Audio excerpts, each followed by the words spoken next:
Our we left off by a topic about we had the, the bottom of the previous page. We started speaking about the child, the prince that was in a faraway country, and because of that, he forgot the language that the country usually speaks in. And therefore, he was hoping that the king would recognize him just by the sound of his voice. In a similar vein, the blowing of the shofar on Rosh Hashanah, the Baal Shem Tov gives a mashal that the blowing of the shofar on Rosh Hashanah is to have this idea of the voice should be recognized. This like a cry from the heart, from our innermost being. That's the idea of what takes place on Rosh Hashanah. And in a similar vein, the Rebbe adds that this is also the blowing of the plain blast of the sound of the shofar also in the month of El. And that's why you need to separate between Elul and Rosh Hashanah, because it has the same idea, the same concept of the two, and that's why we need to distinguish between the two. So now the Rebbe is going to elaborate some more about this cry from the innermost heart that the child has because he's been away from the king and so on. So top of page Tes, first line. The idea behind this is though in the mashal that was mentioned before, Efshar loymar, one could say about this child that forgot the language of his king, and he has no other choice except wanting the king to recognize his voice. What's speaking about is over here a state and situation.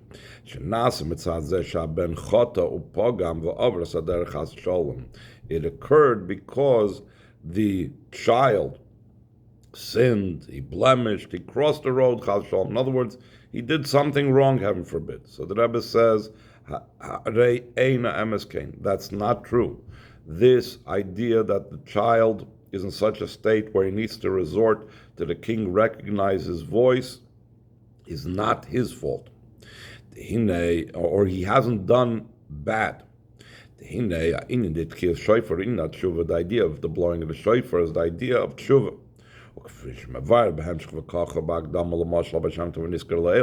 Like we said before, the Rebbe Marash in his Hemshech Mamorim entitled V'kacha brings this mashal of the Baal Shem Tov. So the Rebbe Marash himself, before he brings this mashal, he says the following: Shagam hatshuva mo'els b'chol eis. Though tshuva helps any time, we don't need to have a specific time of the year when tshuva functions. Bilti hagbolos azman, without any limitations of time, whenever I want, I can do tshuva. Im kol zeh, despite that, hazman hamugbol umuchsher yoiser u'bereish chodesh el v'aseres yemei tshuva. That the time that's the most set aside for it, and the time that's more appropriate for this, is during the first day of Elul and during its Aseres Yemei Tshuva. Hainu, this means to say, Shemedayik loymar gam al chodesh El b'fnei atzmai. He's also very exact to say about the month of El as something distinct. Shuzman hamugbal umuchsher le'inyan hatshuva. That's a time that's set aside, and it's a time that's appropriate and ready for the idea of tshuva. And that is the idea of the blowing of the shofar on Rosh Hashanah. So we're soon going to explain if it's about tshuva, so we're going to understand even clearer what is this idea of tshuva during this time, and how it's not necessarily limited to a situation where a person did something incorrectly, chas v'shalom. It's explained in the Eira Torah Sefer Tzemach Tzedek. The idea of tshuva is not necessarily for something that is a blemish. Not heaven forbid, how much more so, not on things that are even lower than a blemish. In other words, something that's a true, a real transgression.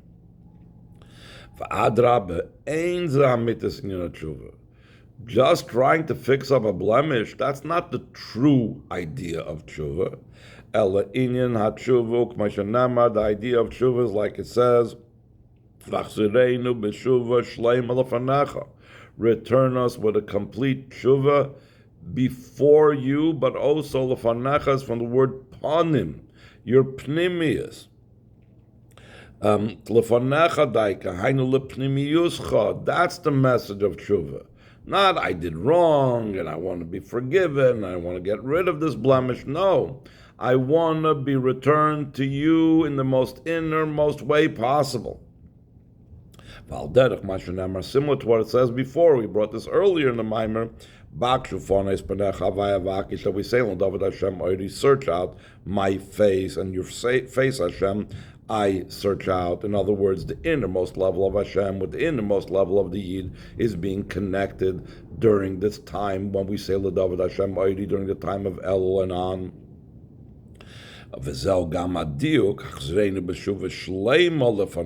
That's why it says, return us with a complete tshuva. Complete tshuva before you is talking about a high level of tshuva. We're not talking about just tshuva for matters of sin, but we're talking about tshuva for a very high and deep level. Like it's explained in Tanya Negeres Tshuva, Tshuva Shlema, when it uses the term, what is considered a complete tshuva, the ultimate tshuva, the perfect state of tshuva. Inyan tshuva ilah, that's the higher level of tshuva, and the higher level of tshuva is not about dealing with sins. It's beyond any type of sin, or even something that's called a chet, that in Hebrew could mean even an unintentional sin. So tshuva ilah is beyond even unintentional sins dealing with. So the Rebbe goes on to explain, how is this that we're saying that the child that forgot the language, and therefore he is crying out with his plaintive voice, hoping to be recognized by his voice, is something that has to do not with the child's chas v'shalom doing something wrong, etc. So he says in line 24 at the bottom of Tes, for close, the general idea behind this is, since what's talking about is about the only child of the king, the very fact that he's inspired in the month of Elul to go out and to greet the king in the field, so that negates all unwanted and all untoward things.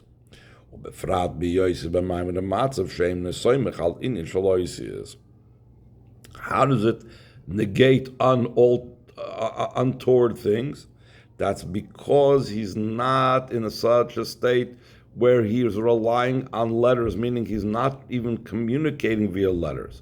The point is not the way we read the mashal in the superficial manner. He forgot the language, so he's got to go, resort to like a childlike cry without letters. No. The other way around. He is reaching a place that's beyond language, deeper than language, higher than language. Doesn't have language, and how much more so doesn't have an arranged speech and so on. Ella, top of page Yud,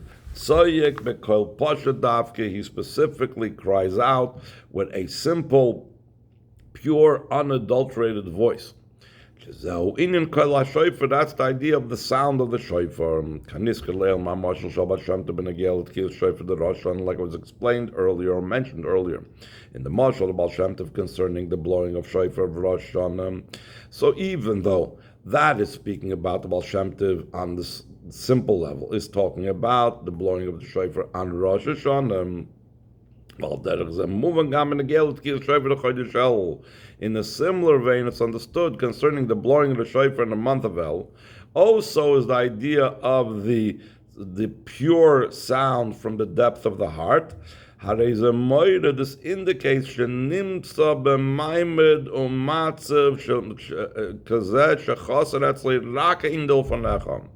he finds himself in such a state where he's not trying to deal with sins and negativity, etc., etc. He's in such a state where he is just lacking and feeling that what he needs is the lefanecha. He's missing the pnimius of Hashem. That's the idea of tshuva, returning to the most highest level.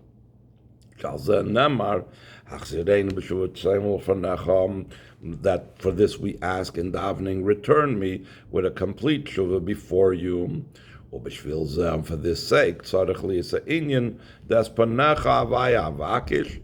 to be the idea that I'm searching out your face, Hashem, your pnimius, your innermost level.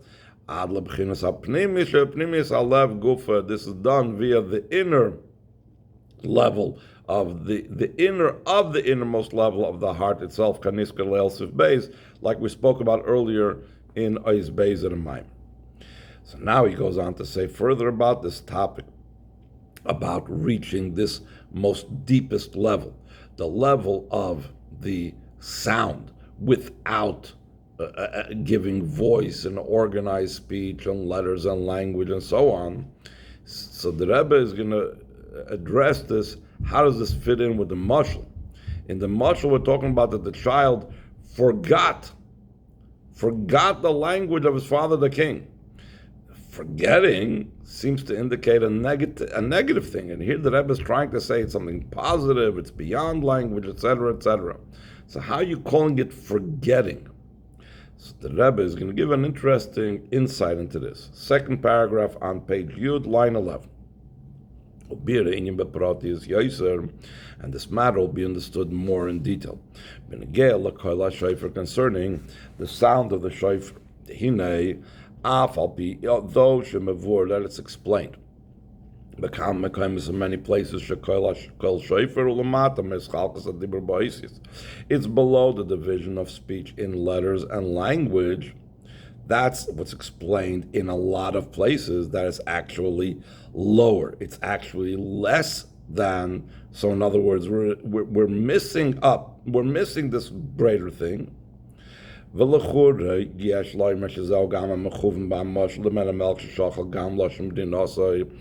seemingly that's what we could say is also the intention when it says about the child, the prince that forgot the language of his countrymen, he forgot the language of his country, and therefore he has to resort to something lower and lesser. Still in all, when we look in other places, we see actually that it is higher. According to what it's explained in the Siddur,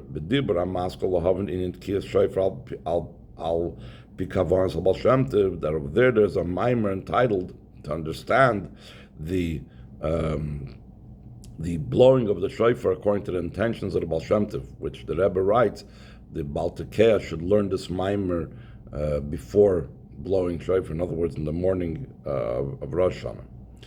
Now, again, we are primarily focused on the Kiyas Shofar of Elul, but we are extrapolating from Rosh Hashanah to Elul. So he says, even though in the Siddur it speaks over there, Benegel at Kiyas Shofar, the Rosh Hashanah, it's speaking about the Kiyas Shofar of Rosh Hashanah, and over there we're going to say about how this pure, unadulterated sound is really a very high level. But even though it's speaking about the Rosh Hashanah, in a similar vein, it's understood concerning the blowing of shofar in the month of El, like we mentioned before, at the very fact that you need to differentiate and make a stop between the blowing of the shofar in El and the blowing of the shofar of Rosh Hashanah, is because really they're on the same level, or else you wouldn't have to go ahead and make that type of differentiation. So he says in line 21, just the opposite of what we said before, that we might have thought that the blowing of the shofar is lower than articulated speech, and lower than language, and lower than letters, but the other way around. that hakoil pasha the shofar, the pure sound of the shofar, the pure cry of the shofar, hu amakir shel kol ha'osis, it's the source of all letters. Just like sound, an unadulterated sound is the source of letters. Then afterwards, when my sound comes out from my chest, so my mouth will form the voice that comes out into different letters. But the source of all the letters is the sound. And then the Rebbe says, on a deeper level, according to Chassidus, the pure cry and the pure sound of the shofar is also the source, even in the letters of thought, the pure sound of the shofar is higher in the source of it. Even the letters that through them becomes even the highest, most revelations, because every revelation needs letters that through them they should be able to become revealed. So therefore, every single time when we have a level of revelation, so then you have letters. If you want revelation, you must have letters. That's the idea of oisius from the word asa. It brings it over, it carries it over. So therefore, even the letters that are the source of the most highest revelations, akin to letters of thought, which are the highest type of revelations within the person, need to come from the pure voice and sound of the shofar. He's saying, and higher than this is this pure sound of the shofar, especially the pure sound of the shofar. It's the head and the source of all the letters. And in the sound of the shofar is dependent all the revelations. And this is necessary also from the perspective that the idea of shofar is the mitzvah of the day of Rosh Hashanah. We said earlier that different Yom Tovim have the mitzvah of their day. The mitzvah of the day of Rosh Hashanah is shofar. So from the fact that shofar is the encompassing mitzvah of Rosh Hashanah, so as we're soon going to explain, Rosh Hashanah is like the source of everything, so therefore it's understood that the sound of the shofar must as well be the source of everything. Rosh Hashanah, it says, all matters return to its source. All the highest of the worlds that came down by creation all only last for the entire year, and then on Erev Rosh Hashanah by night they go up, and shofar needs to draw that down. So obviously, if it's drawing it down from the source, meaning it's the cause of all the revelations, it must be higher than all the revelations. Top of page Aleph, we need to draw down from a level that's higher than all revelations. That's the idea of the letter Aleph. The letter Aleph, the over there, the Baal Shem Tov talks about is the source of all sounds, just like the letter Aleph is the source of all letters. There's the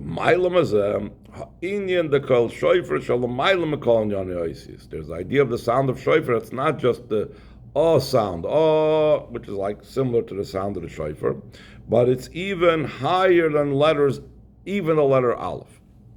The mavur b'siddur sham, like it's explained over there in the siddur. Now the problem is like this: like we mentioned earlier, here we're talking about a son that forgot the language of his country. That seems to be the fact that he's crying out seems to be a low thing.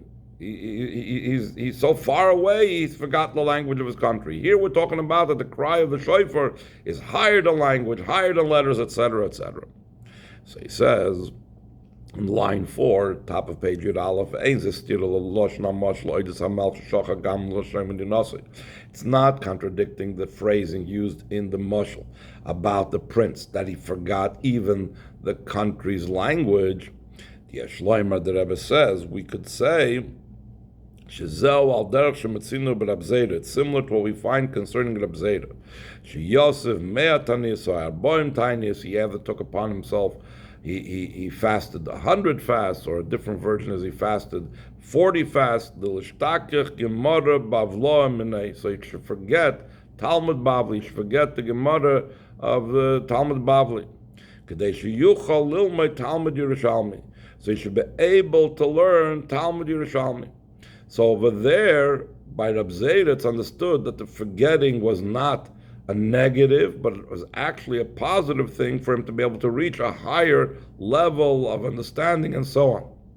So the same thing the Rebbe is going to explain, the forgetting of the language that we're talking about, the prince. So he says in line 9, Valderech, in a similar vein, to be able to arrive at the complete tshuva that we said before, it's a level of tshuva ilam, we need to forget the image of this world. And not only this world, but since we're going to the highest, most levels, like we said before, we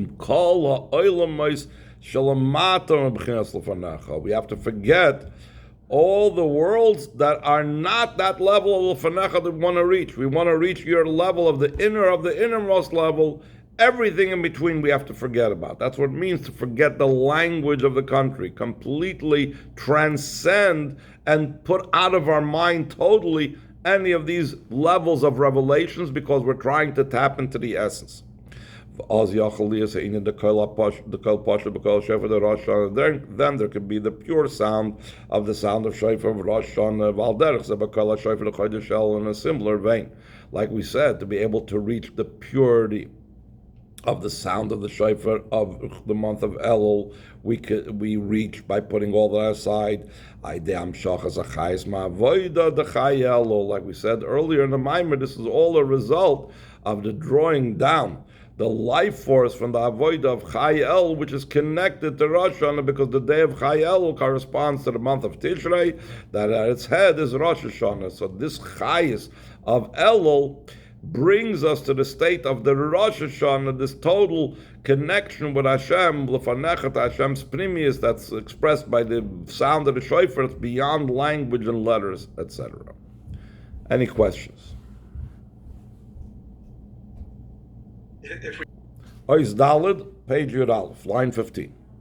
Yesh Lahaisiv, we could add, Shekol Ze Mudgish Yoser B'chodesh El V'chayel D'Shana Zu. All of this is emphasized even more so in the month of El and Chai El, specifically of this year.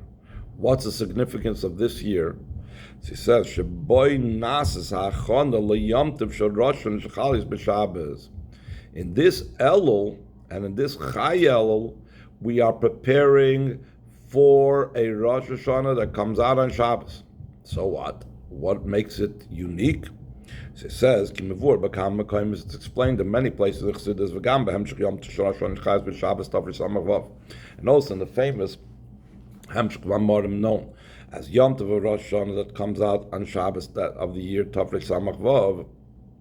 She'oz poil Yom Shabbos Atzmai as Heinyonim Shenifolim B'derech Klal Aidei Tchiyas Shofar. Over there, all the Mamorim speak about how can it be that it's going to be Shabbos and we're not going to blow shofar. How can it be that we're going to miss out on the idea of Shabbos, on the idea of shofar? And essentially, the Mamorim explain, Chas v'Shalom, to say that when shofar comes out, when Rosh Hashanah comes out on Shabbos, that we will miss out on shofar. But rather, that Shabbos itself, by the power and the essential nature of what Shabbos is, it is able to accomplish for us what shofar ordinarily does when Rosh Hashanah comes out on a weekday. So he says, if so, since that is the case, so he says in line 22, Harei vadai surely she'inyan hatshuva shezeu in the kol shofar hakosher im yom Shabbos ein inyan hatshuva b'darget hatom, that we're dealing with the tshuva that's connected.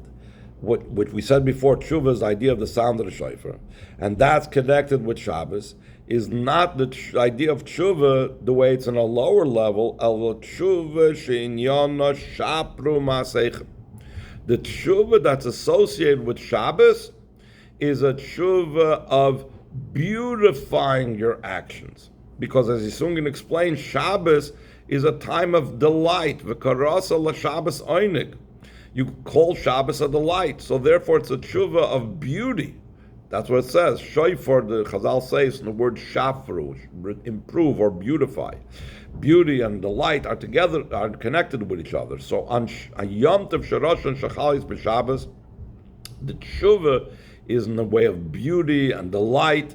It's not in a way of tshuva tata, which is about dealing with sins and negativity. V'hainu sheyesh lam kvar ma'asim tovim. When the Chazal say shapru masechem, beautify your deeds, you don't beautify bad deeds. Beautification of deeds applies when you have good deeds already. El shebehem nitoysefa in the shapru shuin natainug. In them is added the idea of beautification, which is the idea of delight. V'ad latainug shemagia lamayla filim metainug amurgish, till such a delight that reaches even higher than what's known as a tainug that is felt. It is beyond feeling even. It's beyond a type of. It's not a complex tainug where there's the thing and there's the delight that I get from it, but it's all an entire oneness, like the delight that a person has in being alive.